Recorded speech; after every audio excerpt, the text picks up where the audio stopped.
One of the most important aspects of training is understanding what direction you're going over the long term. It's going to help you influence making the right decisions in the short term in order to get there. Whereas if you don't have a plan, there's going to be a tendency, especially if you're exceptionally motivated, to just take things when you feel good because, I better get this PR now. But that's going to lead eventually to some plateaus, especially after you get past that beginner intermediate phase. If you really want to progress to a world-class level, it is essential to break down your training over a macrocycle. The first concept I want to discuss is that you cannot make PRs every single training block. This holds to be a lot more true the more advanced you are in your lifting. That does not necessarily mean the amount of time you've been lifting. Some people just have higher starting points. The best way I have found to counter plateaus is to use something called a rebounding phase. In a rebounding phase, you have zero or a regressed momentum in your training, and this usually happens right after you've had an injury or just had a powerlifting meet where you've expressed like a ton of grinders, ton of strength has been gained, or you've had a training interruption. Now, in a rebounding phase, it's very important that you realize the purpose of this phase is to sacrifice the block to purposely undershoot everything in order to make more PRs in the future. This doesn't mean you're getting weaker. This doesn't mean you have to get all this anxiety. I can't hit the weight that I used to. Oh no. You just have to trust it, because strength doesn't go away that quickly, and as long as you're doing the maintenance to maintain it, it's not going to go anywhere, and it's going to set you up really well for going forward and making long-term progress. Now, in this block, you're going to have no expectation of PRs, and regardless of how you feel, you are not going to overreach.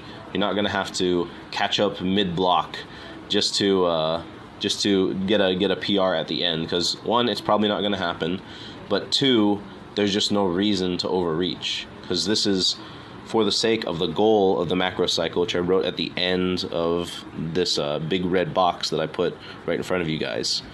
I write out the macrocycle goal there so you can have a vision of what the long-term goal is going to be. And I know a macrocycle is a long time. It's 20 to 25 weeks. But think about if you do 5 of these. Think about in 5 years, if you're adding those same numbers that I'm adding, which are pretty conservative since I'm an advanced lifter, how far you will progress. In my case, I would be totaling around 2,000 in 5 years, which would be a world record. So hopefully that can give you a vision of why it's important to go through these quote-unquote boring rebounding phases.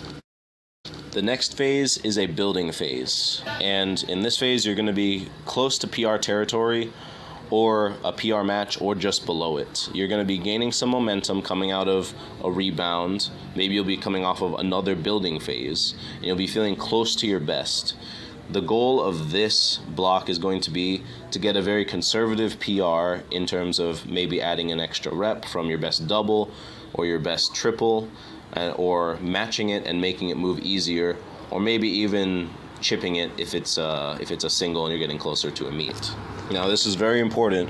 A building phase is setting you up for a progressing phase, which is where you make explosive progress with more weight on the bar and moving it easier for a PR.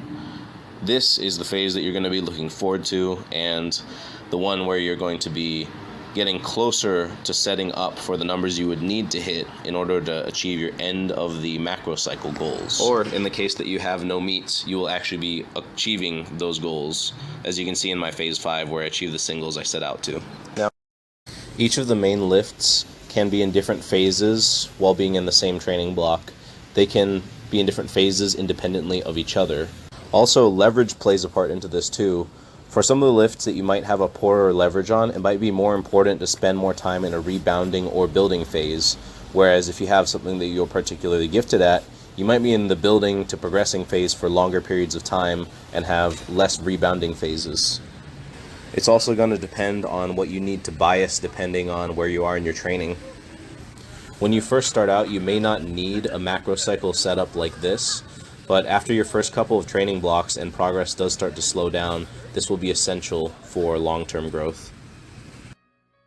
Now, in this structure, something else that's really important is that I set up goals for your accessory or your assistance lifts. And they're not written out past the first two phases because it's pretty hard to predict how those are going to be progressing over time, especially since they're not as prioritized as the squat, bench, and the deadlift. I would argue that these are even more important, though, for both you physically and mentally. The reason is you already have a set plan that is pretty much in stone for your main lifts, and you're not going to be able to get that flexibility within your training there if you do want to see that long-term progress and really do want to make it to that world-class level. It's going to take a lot of patience. But on these lifts, it's up to you how fast you want to progress them, and it's helpful to set these minimums in order to keep yourself accountable and push for more muscle mass and just in general prevent injury. All things aside, it's important to have other goals besides the main lift so you don't get so hyper-focused and fixated on out-totaling the next guy on Instagram that you jump your program and you end up setting yourself back. Training enjoyment is a huge part of a successful program, and if I haven't told you already, I encourage you, if you like a certain assistance or accessory lift, let me know and I can find a way in order to put it into your training program. There's always a way as long as you structure it around those main lifts to benefit them or at the very least not interfere with it. Another reason I prioritize accessory lifts so much is because on the main lifts, you're not going to be taking them close enough to failure to put on as much meaningful muscle mass. So that's another reason why assistance lifts are super important, because you always want to keep your muscle mass ahead of the strength that your frame is producing so you can continue to make that long-term progress. The biggest theme of this entire structure and this entire setup, and in general, the main reason for coaching, is just going to be to promote patience. I know it's not sexy, I know it's not fun to think of, but you're probably not going to reach anywhere near your powerlifting potential until 8 to 10 years minimum within the sport. There's only so fast that your body can progress, especially if you're already filled out for your frame or you're already in a heavier weight class. You don't have as much room to bulk and make that rapid progress. But if you follow a setup like this, it's going to ensure the capability of adding hundreds of pounds to your total. It takes a long time to become great at anything, and especially in the realm of strength, it's just going to require you to put your head down, to have more patience than the next guy, to stay consistent, and to use all those traits to become a champion.